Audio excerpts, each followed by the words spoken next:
Sur terre ou au ciel, il n'y a aucun nom qui mérite un tel bonheur et amour. Ensemble acclamons ce nom merveilleux, le glorieux et beau nom de Jésus. Jésus, le plus précieux nom pour moi. Il est aussi merveilleux comme son nom. Voilà pourquoi je l'aime de tout mon cœur. Jésus, le plus beau nom que je connais. Un beau jour, je le verrai face à face. Je le célébrerai pour sa grande grâce que j'ai reçue et qui m'a transformé, le Fils béni de Dieu, Jésus-Christ. Jésus, le plus précieux nom pour moi. Il est aussi merveilleux comme son nom. Voilà pourquoi je l'aime de tout mon cœur. Jésus, le plus beau nom que je connais.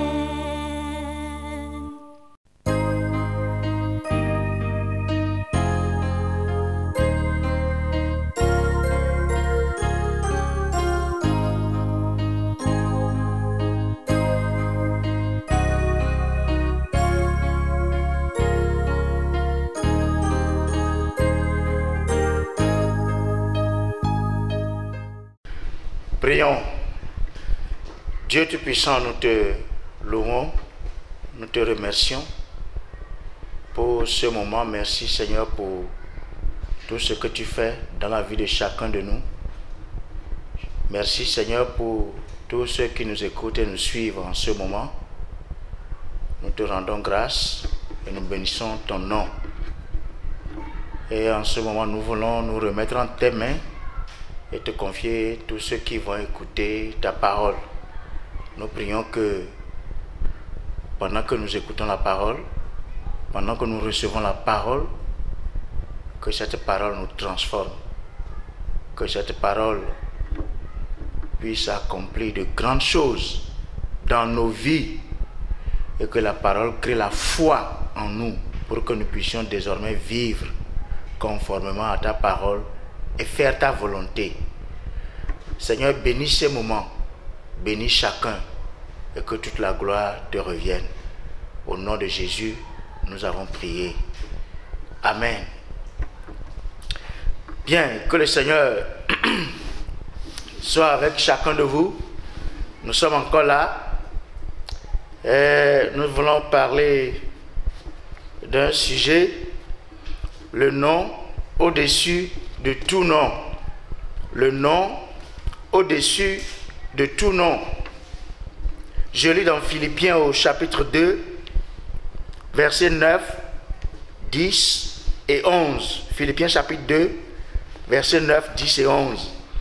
C'est pourquoi aussi Dieu l'a souverainement élevé et lui a donné le nom qui est au-dessus de tout nom, afin qu'au nom de Jésus, tout genou fléchisse dans les cieux, sur la terre et sous la terre, et que toute langue confesse que Jésus-Christ est Seigneur, à la gloire de Dieu le Père. Voilà donc le passage et le sujet, le nom au-dessus de tout nom. Voilà. Les noms peuvent avoir des significations particulières, mais ils servent principalement à identifier les hommes et à les distinguer les uns des autres. Mais dans la culture biblique, les noms ont une signification encore plus profonde. Et le passage que nous venons de lire, si vous lisez à partir du verset 5 jusqu'au verset 8, Ce passage, Philippiens 2, 5 à 8, parle de comment Jésus est venu sur terre, comment il s'est humilié, tout ce qu'il a fait, et comment finalement il a été soumis à Dieu, obéissant à Dieu, faisant la volonté de Dieu, jusqu'à accepter de mourir, même mourir à la croix. Voilà.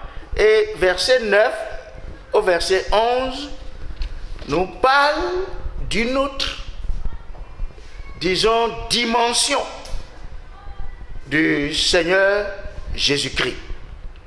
Et c'est ce que nous voulons voir en ce moment. Le nom au-dessus de tout nom. Certes, il n'y a pas de mal à considérer le Seigneur Jésus dans la position qu'il avait sur la terre avant sa mort et sa résurrection. Mais nous devons savoir quelque chose. Nous devons savoir faire la différence entre Jésus avant sa résurrection et Jésus après sa résurrection. Jésus, avant sa résurrection, quand il était sur la terre et il exerçait son ministère, ça, c'est une position de notre Seigneur Jésus-Christ. Maintenant, après sa résurrection, c'est encore là une autre position de notre Seigneur Jésus-Christ. Donc, je veux dire qu'il y a une grande différence entre Jésus-Christ sur la terre avant sa résurrection et Jésus-Christ ressuscité. Voilà. Jésus-Christ sur terre en train d'exercer son ministère, prêcher l'évangile, guérir les malades, tout ce qu'il a fait, nous le savons. Après cela, on l'a arrêté, on l'a jugé et on l'a crucifié et il est mort. Il a été enseveli et le troisième jour, il est ressuscité. Après sa résurrection, ça c'est Jésus ressuscité. Et il y a une grande différence entre Jésus-Christ sur terre, quand il exerçait son ministère, et Jésus-Christ ressuscité.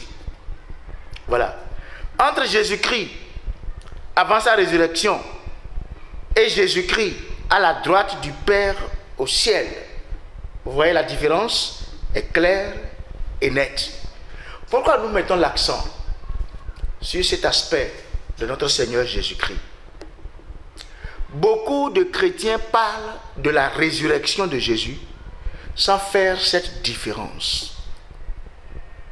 Nous devons voir Jésus dans sa position actuelle. Jésus ressuscité, Jésus glorifié, Jésus assis à la droite du Père au ciel. On doit le voir dans cette position actuellement. Et cette position a tout changé. Et lui confère maintenant le nom au-dessus de tout nom. Si nous parlons du nom au-dessus de tout nom, ça c'est dû à la résurrection de Jésus-Christ, à sa résurrection, à sa glorification. Et c'est ça qui nous permet de parler du nom au-dessus de tout nom. Nous aurons 3 points. 1, le nom le plus grand. 2, le nom qui sauve. 3, le nom à craindre et à célébrer. Voilà, on prend ces points un à un. Le nom le plus grand. Philippiens chapitre 2, verset 9 à 11. C'est pourquoi aussi Dieu l'a souverainement élevé et lui a donné le nom qui est au-dessus de tout nom, afin qu'au nom de Jésus, tout genou fléchisse dans les cieux, sur la terre et sous la terre, et que toute langue confesse que Jésus-Christ est Seigneur, à la gloire de Dieu le Père. Voilà. Vous savez, le plus grand nom qui existe, c'est le nom de Dieu. Ça, tout le monde le sait. Et au ciel et sur la terre, il ne doit pas exister un nom qui soit plus grand que le nom de Dieu. Si vous rentrez dans un milieu et là se trouve un nom plus grand que le nom de Dieu, ça n'existe pas ici sur terre. Ça n'existe pas au ciel. Je ne sais pas où vous irez et on vous donnera un nom qui soit plus grand que le nom de Dieu. Ça n'existe pas. Voilà. Vous savez, c'est pour cela que tout le monde, vous voyez, tout le monde, c'est très facile de dire que Dieu est grand. Nous disons très facilement, Dieu est grand. Et tout le monde le dit. Tout le monde le dit. Les chrétiens le disent, les païens le disent, les athées le disent. Ils disent qu'ils sont athées, mais ils disent Dieu est grand. Tout le monde dit que Dieu est grand. Y a-t-il quelqu'un parmi tous ceux qui nous écoutent en ce moment, y a-t-il quelqu'un qui n'a jamais dit que Dieu est grand? Est-ce moi qui parle? J'ai toujours dit que Dieu est grand. Est-ce vous qui écoutez actuellement? Chacun a une fois dit Dieu est grand. Et c'est pourquoi je dis c'est très facile de dire que Dieu est grand. Qu'est-ce que je veux dire par là? Vous pouvez dire que Dieu est grand sans toucher du doigt cette grandeur. Et beaucoup de chrétiens sont dans cette situation. Dire que Dieu est grand sans saisir l'essence même qui fait cette grandeur. Et beaucoup sont comme ça. Et vous savez, même les premiers apôtres de Jésus-Christ, c'est après la résurrection de Jésus qu'ils avaient saisi et touché la réalité de la grandeur de Dieu. Mais oui,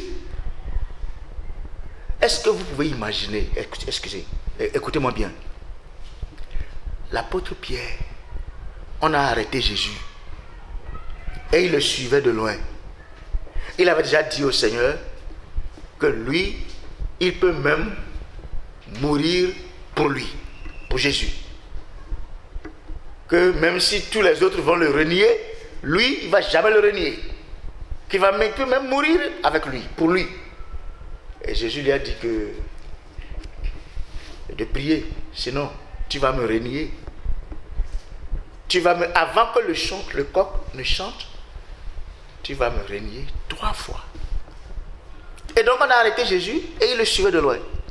Et vous savez comment ça s'est terminé? L'apôtre Pierre a renié 3 fois le Seigneur Jésus-Christ. Maintenant, pensez-vous que l'apôtre Pierre allait renier le Seigneur s'il avait expérimenté? Oui. Et s'il avait expérimenté la nouvelle dimension dans laquelle il a connu Jésus-Christ après sa résurrection. Pierre était dans une situation difficile, il a nié son maître. Et après la résurrection, après la descente du Saint-Esprit sur les premiers disciples, les 120, et l'église a commencé. Et vous savez que Pierre était encore dans une situation compliquée, difficile, où on leur interdisait de ne plus parler en ce nom, on les persécutait. Mais ouais, comment Pierre a tenu bon jusqu'au bout? Dites-moi,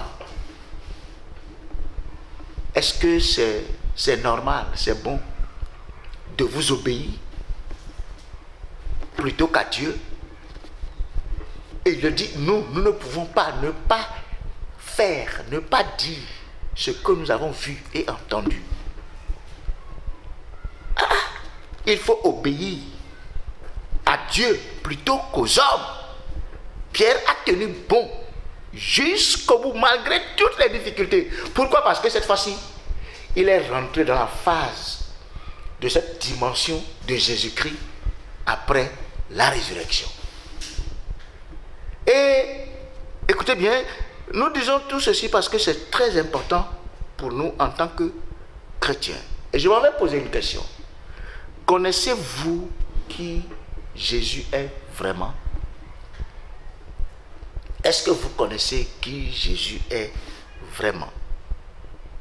Vous savez, après sa résurrection, il a hérité le nom qui est au-dessus de tout nom.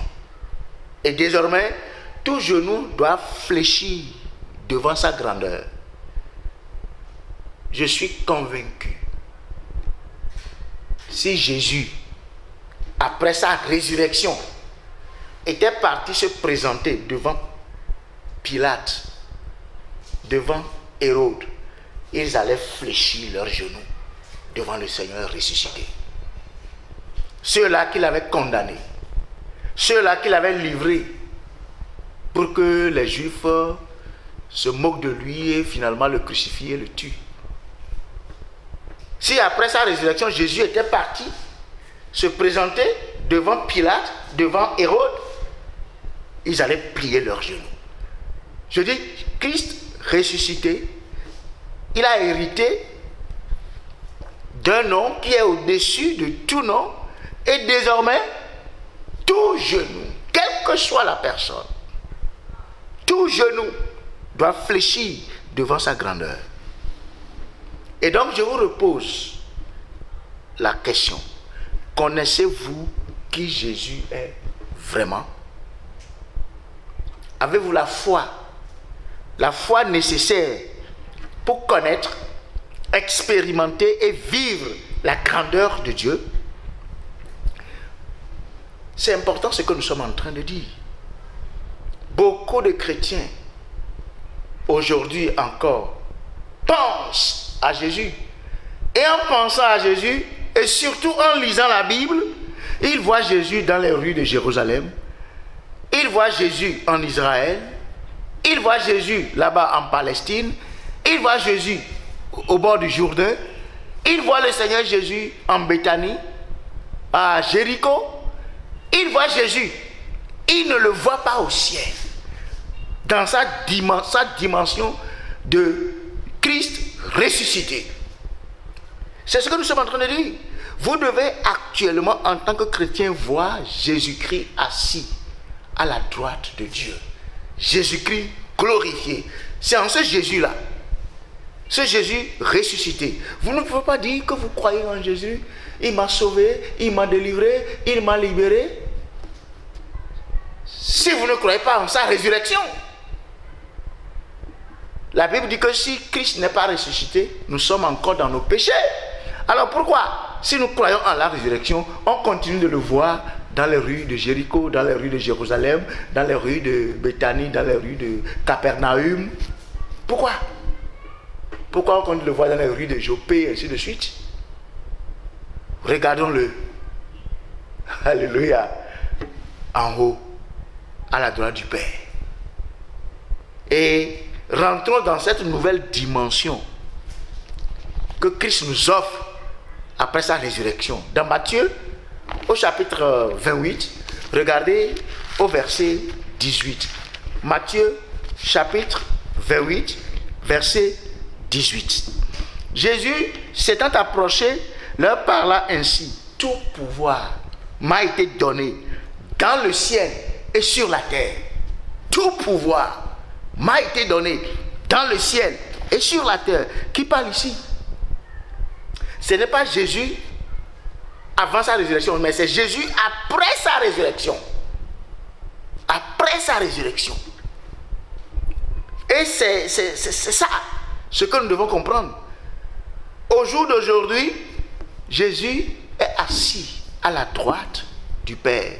Pendant que je vous parle là, il est assis à la droite du Père. Il prie pour vous, il prie pour moi, il prie pour son église, il prie pour nous. Et il continue de dire: tout pouvoir m'a été donné dans le ciel et sur la terre. Et à cause de cela, allez, faites de toutes les nations des disciples. Il donne le commandement, il nous dit d'aller, il donne l'ordre. Il a tout pouvoir. Et donc, c'est ce Jésus ressuscité, glorifié, qui nous dit tout cela. Et donc, il est le plus grand. Le plus grand, c'est lui qui a le nom le plus grand. Le plus petit a le nom le plus petit. Le plus grand a le nom le plus grand. Il est le plus grand. Jésus-Christ ressuscité. Deuxième point, le nom qui sauve. Le nom qui sauve. Vous savez, c'est notre salut qui préoccupe Jésus. C'est notre salut qui fait la majeure préoccupation de Jésus. Tout ce que Jésus fait, il le fait pour nous sauver et nous libérer du péché. Et la Bible dit, et dans Matthieu chapitre 1, au verset 21, elle enfantera un fils et tu lui donneras le nom de Jésus. C'est lui qui sauvera son peuple de ses péchés. Elle enfantera un fils et tu lui donneras le nom de Jésus. Et c'est lui qui sauvera son peuple de ses péchés. Le nom qui sauve. Jésus est le seul qui puisse fonctionner comme le sauveur de l'humanité. À part lui, plus personne ne peut fonctionner comme le sauveur de l'humanité. Noé ne peut pas fonctionner comme le sauveur de l'humanité. Abraham ne peut pas fonctionner comme le sauveur de l'humanité. Moïse ne peut pas fonctionner comme le sauveur de l'humanité. Daniel ne peut pas fonctionner comme le sauveur de l'humanité. Le prophète Ézéchiel ne peut pas fonctionner comme le sauveur de l'humanité. Les apôtres de Jésus-Christ, que ce soit Pierre, que ce soit Jacques, que ce soit Jean, que ce soit Paul, ne peuvent pas fonctionner comme le sauveur de l'humanité. Les anges ne peuvent pas fonctionner comme sauveur de l'humanité. Aucun saint ne peut fonctionner comme sauveur de l'humanité. Seul Jésus-Christ a cette prérogative. Il est le seul qui puisse fonctionner comme le sauveur de l'humanité. Et c'est pour cela que l'apôtre Pierre dit ceci. Car, ça c'est Actes au chapitre 4, le verset 12. Actes des apôtres, chapitre 4, au verset 12. L'apôtre Paul dit ceci. Il n'y a de salut en aucun autre, car il n'y a sous le ciel aucun autre nom qui a été donné parmi les hommes par lequel nous devrions être sauvés. Oui, aucun nom donné parmi les hommes pour sauver l'humanité. Le seul, c'est Jésus. C'est ce nom. Il n'y a pas un autre nom. Les gens peuvent fonder leur religion. Les gens peuvent créer leur religion. Les gens peuvent dire, on peut dire tel prophète, tel prophète, tel prophète, tel prophète. Aucun prophète ne peut jouer, ne peut fonctionner comme sauveur de l'humanité. Quel que soit ce prophète. Quelle que soit l'élévation que les gens font de ce prophète, aucun prophète, aucun, ne peut fonctionner comme sauveur de l'humanité, à part Jésus-Christ. C'est lui seul qui sauve. C'est lui seul qui sauve. Moïse ne peut sauver personne. Oui, aucun roi ne peut sauver qui que ce soit. Aucun apôtre ne peut sauver qui que ce soit. Aucun saint ne peut sauver qui. La seule personne qui sauve du péché, et c'est pourquoi Jésus, quand il voit les gens et il pardonne les péchés, les Juifs se disent, mais qui est celui-là qui peut pardonner les péchés? Seul Dieu peut pardonner les péchés. Qui est celui-là? Il blasphème. C'est Jésus seul qui peut pardonner les péchés. C'est lui seul qui peut vous sauver de vos péchés. Alors la question se pose, que faites-vous de ce Jésus? Que faites-vous de ce Jésus? Ne soyez pas religieux. Ne soyez pas religieux. Vous avez besoin de Jésus comme sauveur de l'humanité. Comme votre sauveur personnel. Vous avez besoin de lui. C'est le seul nom qui nous est donné. Et c'est sur ce seul nom que tu peux compter. Oui, si vous comptez sur Moïse, il est déjà mort. Si vous comptez sur Abraham, il est bien mort avant Moïse. Si vous comptez sur un ancien prophète, si vous comptez sur les apôtres, si vous comptez sur les saints qui sont déjà partis, mais ils sont déjà morts. Si vous comptez sur les anges ne sauvent personne. C'est ça? Vous comptez sur qui? Si vous comptez sur un prophète qui sort de quelque part, qui dit il est ceci, mais seul Jésus-Christ est sauveur de l'humanité. La Bible dit, quiconque invoquera le nom du Seigneur sera sauvé. Vous ne pouvez pas invoquer le nom de Paul et être sauvé. Vous ne pouvez pas invoquer le nom de Pierre et être sauvé. Vous ne pouvez pas invoquer le nom d'un saint et être sauvé. Excusez-moi, vous ne pouvez pas invoquer le nom de Marie et être sauvé. C'est pas possible. C'est pas possible. Quiconque invoquera le nom du Seigneur sera sauvé. Voilà. C'est le nom qui sauve. C'est le seul nom qui sauve. Et ça, c'est clair. Et par la grâce de Dieu, des gens vont invoquer le nom du Seigneur en ce moment. Le Seigneur va les sauver. Vous allez manifester la foi en Christ Jésus. Vous allez croire en lui. C'est lui qui est mort pour vous. Et si vous ouvrez votre cœur, vous croyez en lui qu'il est mort pour vous, il va vous sauver, il va vous pardonner et il va transformer votre vie. Avant qu'on ait pris le troisième point, le nom à craindre et à célébrer. Le nom à craindre et à célébrer. Qu'est-ce que nous sommes en train de dire? Vous savez, qu'est-ce que les gens ont l'habitude de célébrer dans la vie? Qu'est-ce que l'homme, l'être humain, a l'habitude de célébrer ici sur terre? Je veux vous dire en ce moment que ce n'est pas votre nom que vous devez célébrer. Ce n'est pas votre succès que vous devez célébrer. Ce n'est pas votre réussite que vous devez célébrer. Ce ne sont pas vos diplômes que vous devez célébrer. Oui. Ce n'est pas votre pasteur que vous devez célébrer. Ce n'est pas votre église que vous devez célébrer. Ce n'est pas un saint que vous devez célébrer.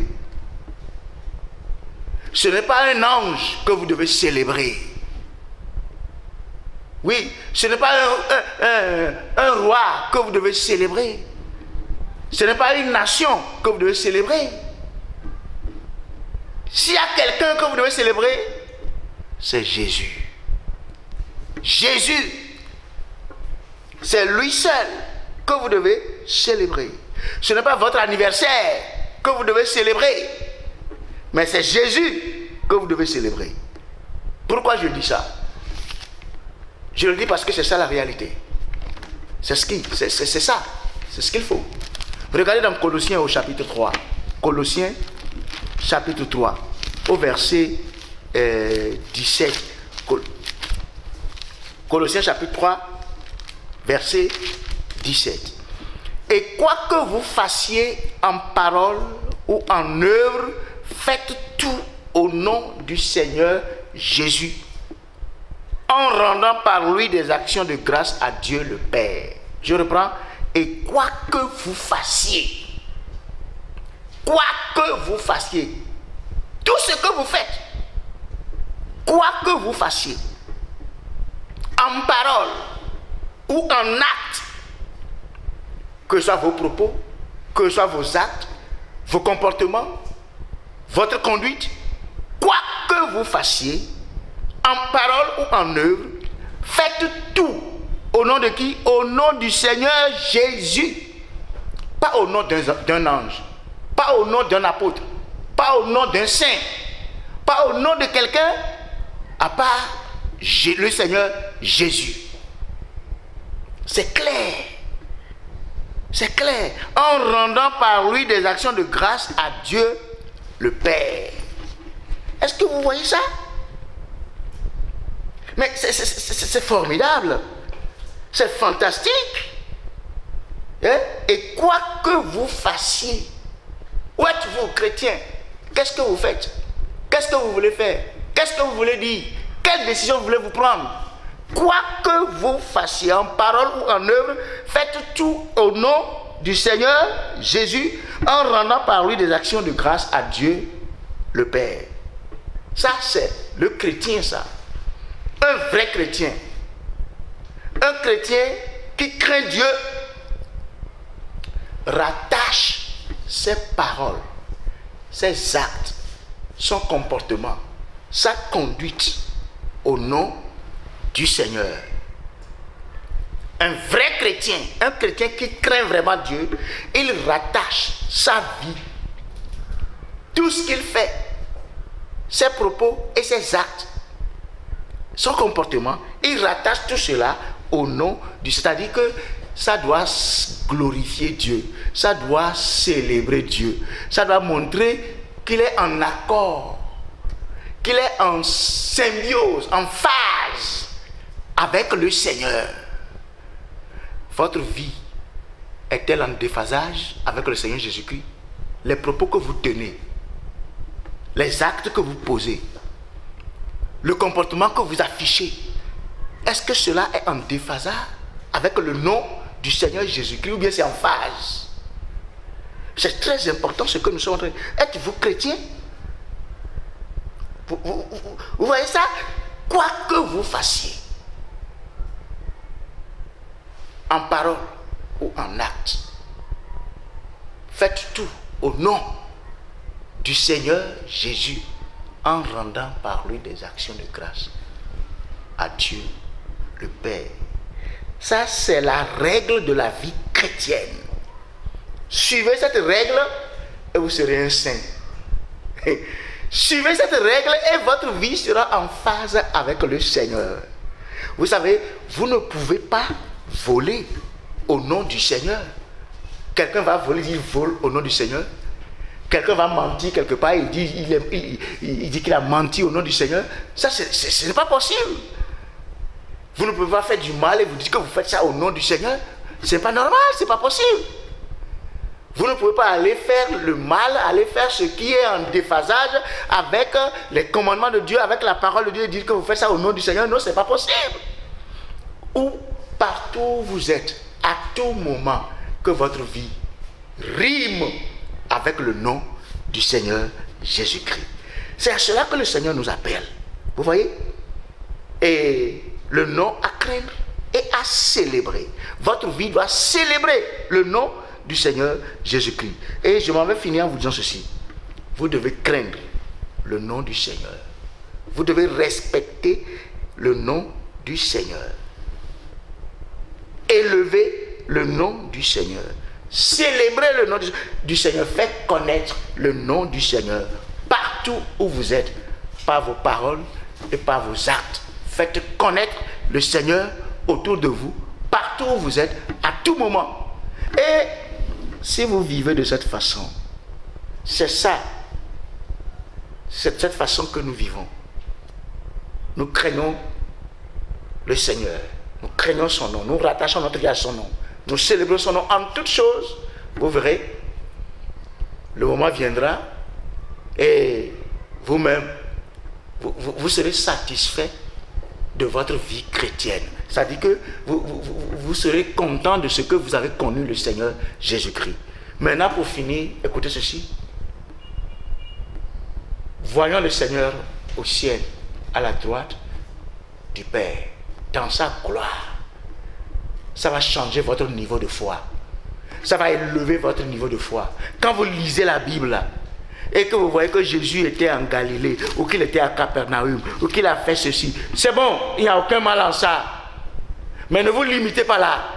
Regardez-le au ciel. Et c'est là qu'il nous attend. Regardons-le au ciel. Regardons le Christ ressuscité. Le nom le plus grand, le nom le plus merveilleux, le nom que Dieu nous a donné, le nom au-dessus de tout nom. Regardons-le et fixons-le, vivons pour lui et aimons-le, adorons-le, célébrons-le et vous-même, vous comprendrez que vous serez proche de lui. Et si la trompette sonne, il va vous prendre. Vous partez avec lui. Et vous êtes ici, vous espérez qu'il vienne vous chercher parce que vous regardez à lui. Vous l'aimez, vous soupirez d'après lui et vous vivez pour lui. Et tout ce qui concerne votre vie est rattaché au nom du Seigneur Jésus. Que le Seigneur vous bénisse. Que le Seigneur vous accorde la grâce. Et que s'il y a des gens qui ne connaissent pas encore le Seigneur, avec tout ce que nous venons de dire là, pourquoi vous voulez encore retarder votre salut? Pourquoi ne pas faire le pas et vous repentir de vos péchés, accepter le Seigneur maintenant même? Là où vous êtes là, vous pouvez demander au Seigneur de vous aider, de vous venir en aide. Croyez en lui et demandez-lui de pardonner vos péchés. Il le fera. Il le fera. Il va venir dans votre vie. Il va vous transformer et il va changer votre histoire. Que Dieu vous bénisse et que le Seigneur soit avec chacun de vous. Prions juste quelques instants et on va se séparer. Merci Seigneur pour ta parole.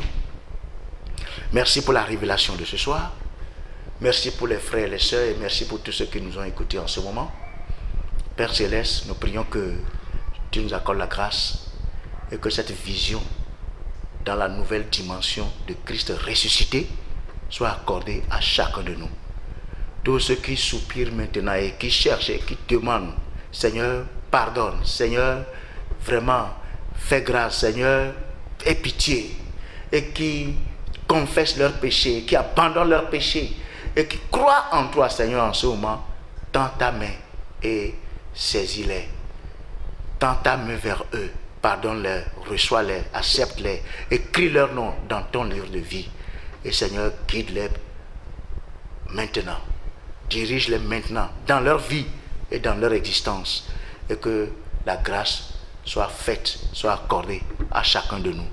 Bénis cet instant, protège-nous, garde-nous et ouvre davantage nos yeux à te voir à la droite du Père au ciel. Là où nous serons avec toi parce que tu viens bientôt pour nous chercher. Merci Seigneur, que ton nom soit béni et exalté au nom de Jésus. Nous avons prié. Amen.